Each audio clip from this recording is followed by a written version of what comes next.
प्रवासी राजस्थानी दिवस 2025 को लेकर विशेष सत्रों का आयोजन किया गया, जहां एनआरआर का योगदान, निवेश के नए अवसर और राजस्थान के विकसित भविष्य को लेकर चर्चा की गई। जयपुर में आयोजित इस महत्वपूर्ण आयोजन में मुख्यमंत्री श्री भजनलाल शर्मा ने प्रवासी राजस्थानियों के लिए नए मार्ग खोलने पर जोर दिया। राज्य में उद्योग स्थापना, ऊर्जा, जल सुरक्षा और आधारभूत संरचनाओं के मजबूत होते आयाम राजस्थान को तेजी से निवेश की पहली पसंद बना रहे हैं। प्रवासी राजस्थानी दिवस के इस महत्वपूर्ण सत्र में जयपुर ने एक बार फिर साबित किया कि राजस्थान विकास और निवेश के नए शिखरों को छूने के लिए तैयार है। कार्यक्रम के दौरान मुख्यमंत्री श्री भजनलाल शर्मा ने कहा कि प्रवासी राजस्थानी दिवस हमारी साझी विरासत का उत्सव होने के साथ साथ विचारों के आदान प्रदान एवं अनुभव साझा करने और राजस्थान के भविष्य को और मजबूत बनाने के लिए संवाद का एक खुला मंच है। उन्होंने आश्वस्त किया कि प्रवासी राजस्थानियों की हर समस्या का समाधान राज्य सरकार की जिम्मेदारी है।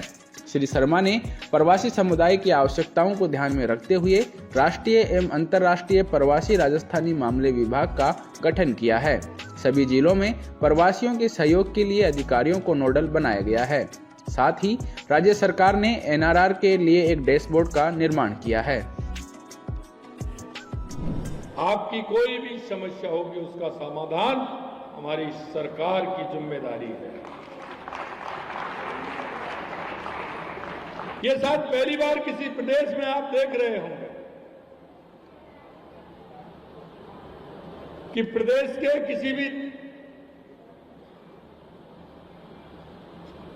व्यक्ति को अगर कोई परेशानी होती है तो उसके लिए उस प्रदेश में हमने हमारा एक अधिकारी लगाया है।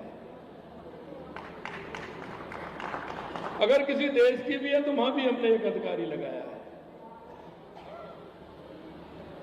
उसके कांटेक्ट में आप जिस जिले के यहां रहने वाले हैं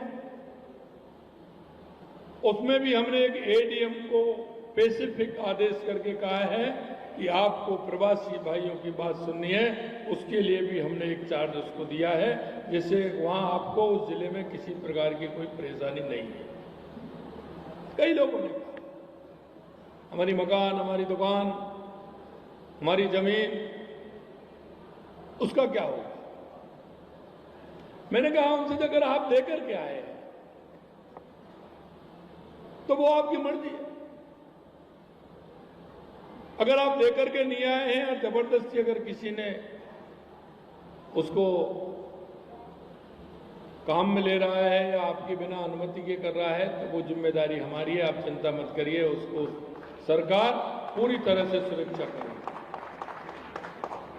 मैंने एक बात और कही थी आपसे, वो मैं दोहराना चाहता हूं। अगर ऐसा कोई केस है तो आप कलेक्टर वहां जाएं, जिले में पूरी सूची बना है, आप हमारे उस अधिकारी को देकर के आए। अगर आप देकर के आएंगे तो वो हमारे पास एक डॉक्यूमेंट्स उपलब्ध हो जाएगा, तो हम उसको सुरक्षित रखेंगे और उस डॉक्यूमेंट को हम कहीं कोई दिक्कत आएगी, कोई परेशानी आएगी तो वो हमारे लिए सहयोग के रूप में हमारे पास सरकार का एक डॉक्यूमेंट्स वो बन जाएगा, तो वो हमारे पास रहेगा। आप अपना कोई भी काम करना चाहते हैं तो उसके लिए पोर्टल पर हमने हमारे काम भी डाल दिए हैं कि आप कोई काम करना चाहें तो उसमें से छांट लीजिए। वो मेरा उद्देश्य ये नहीं है, उस उद्देश्य को भी बता देता हूं, क्योंकि मेरे पास कई मेरे भाई बहन आए कि साहब हम हमारे पिताजी के नाम से, माताजी के नाम से, दादाजी के नाम से हम कुछ काम करना चाहते हैं। हमने कहा आप करिए, लेकिन जहां जिस क्षेत्र में सरकार की व्यवस्था है और वहां आवश्यकता नहीं है तो हम आपका खर्चा क्यों कराएं? अगर वह नहीं है तो हमें कोई दिक्कत नहीं है, लेकिन वह पहले से उपलब्ध है तो हमने कहा है कि आप जो काम यहां करना चाहते हैं वो दूसरे स्थान पर भी कर सकते हैं। जो सुविधा हम आपको यहां देंगे वो हम वहां भी आपको दे देंगे, इसलिए चिंता करने की जरूरत नहीं। इस दौरान मुख्यमंत्री श्री शर्मा ने प्रधानमंत्री श्री नरेंद्र मोदी का आभार व्यक्त करते हुए कहा कि प्रधानमंत्री के मार्गदर्शन में हमारी सरकार ने पिछले वर्ष rising Rajasthan global investment summit का सफल आयोजन किया। इस समिट के दौरान प्रवासी राजस्थानियों की भावना को सम्मान देते हुए हमारी सरकार ने हर साल 10 दिसंबर को प्रवासी राजस्थानी दिवस मनाए जाने का निर्णय लिया था। श्री शर्मा ने कहा कि हमारी सरकार प्रधानमंत्री श्री नरेंद्र मोदी के विकास भी विरासत भी के संकल्प को साथ लेकर काम कर रही है। मेरा आपसे कहना यह है कि ऐसे लोगों से संपर्क करके, क्योंकि मित्रों ये हमारी विरासत है और आने वाले समय में 2-5 साल में 8 साल में आपको मालूम पड़ जाएगा कि यह कितनी बड़ी विरासत है। देश के यशस्वी प्रधानमंत्री नरेंद्र मोदी जी कहते हैं विकास और विरासत दोनोदोनों साथ साथ चलने चाहिए। आपके पास पैसा हो सकता है, किसी के पास बड़ा अपार्टमेंट वो बना सकते हैं,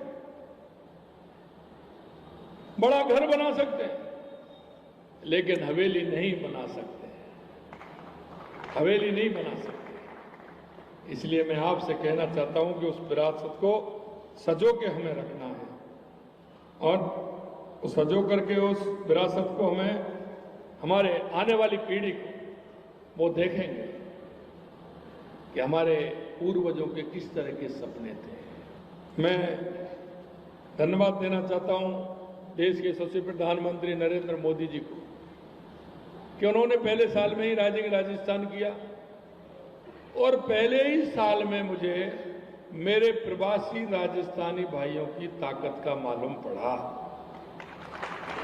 मैं आपकी ताकत जानता हूं, जिस तरह से आपकी ताकत है, आपके हौसले हैं और आपके मन को ये भी जानता हूं कि आप करना चाहते हैं। आपको किसी भी प्रकार से कोई भी यहां हो या वहां हो डरने की जरूरत नहीं है।